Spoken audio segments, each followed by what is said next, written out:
ಹಳದಿ ಮಾರ್ಗದಲ್ಲಿ ಮೆಟ್ರೋ ಸಂಚಾರ ಯಾವಾಗ ಆರಂಭವಾಗಲಿದೆ ಎಂದು ಪ್ರಯಾಣಿಕರು ತುದಿಗಾಲಲ್ಲಿ ಕಾಯುತ್ತಿದ್ದಾರೆ. ಇನ್ನು ಈ ಮಾರ್ಗದಲ್ಲಿ ಚಾಲಕರಹಿತ ಚಾಲನಾ ಇಂಜಿನ್ ಹೊಂದಿರುವ ಮೆಟ್ರೋ ಸಂಚಾರ ಮಾಡಲಿದೆ. 6 ಬೋಗಿಗಳ ಸೆಟ್ನ ಮೊದಲ ಕೋಚ್ 8 ತಿಂಗಳ ಹಿಂದೆಯೇ ಬಂದಿತ್ತು. ಅದರಲ್ಲಿಯೇ ಪರೀಕ್ಷೆಗಳನ್ನು ನಡೆಸಲಾಗಿತ್ತು. ಜನವರಿ 15, 2025ಕ್ಕೆ 2ನೇ ಕೋಚ್ ಬರಲಿದ್ದು, ಬಳಿಕ ಕೆಲವೇ ದಿನಗಳಲ್ಲಿ 3ನೇ ಕೋಚ್ ತಲುಪುವ ಸಾಧ್ಯತೆ ಕೂಡ ಇದೆ. 3 ಕೋಚ್ಗಳಾದ ಕೂಡಲೇ ಹಳದಿ ಮಾರ್ಗದಲ್ಲಿ ಸಂಚಾರ ಆರಂಭ ಮಾಡಲಾಗುತ್ತದೆ. ಅರ್ಧ ಗಂಟೆಗೆ 1 ಟ್ರಿಪ್ ಇರಲಿದ್ದು, ನಂತರ ರೈಲುಗಳು ಹೆಚ್ಚಿನ ಸೇರ್ಪಡೆ ಆಗುತ್ತಿದ್ದಂತೆ ಟ್ರಿಪ್ ಅವಧಿ ಕಡಿಮೆ ಮಾಡಲಾಗುತ್ತದೆ ಎಂದು ಬಿಎಂಆರ್ಸಿಎಲ್ ಅಧಿಕಾರಿಗಳು ತಿಳಿಸಿದ್ದಾರೆ.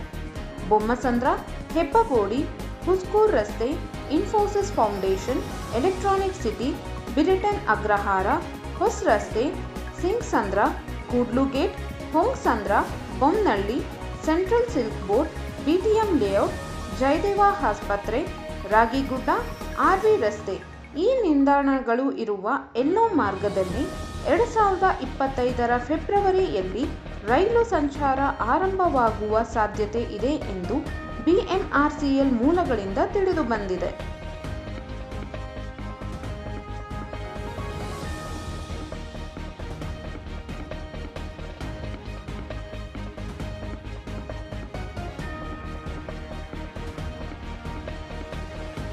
ಕೆಎ ಕನ್ನಡ ನ್ಯೂಸ್, ನಮ್ಮ ಕನ್ನಡಿಗರ ಧ್ವನಿ.